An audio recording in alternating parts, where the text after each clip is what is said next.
காசு பணம் இல்லாதவன் ஏழ மகன்தான். அவன் காட்டோரமா ரோட்டோரமா படுத்து தூங்குறான். சொத்து சொகம் உள்ளவனோ செல்வ மகன்தான். அவன் பஞ்சு மெத்த போட்டிருந்தும் முழிச்சு ஏங்குறான். எது மற்ற பேர்களுக்கு ஏது கவலை?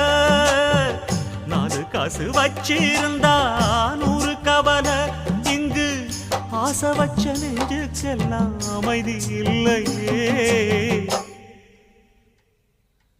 என்ன வேலை அது என்ன வேலை? மன நிம்மதிதான் இங்கு என்ன வேலை? எந்த கடை அது எந்த கடை? அதை விற்கிறது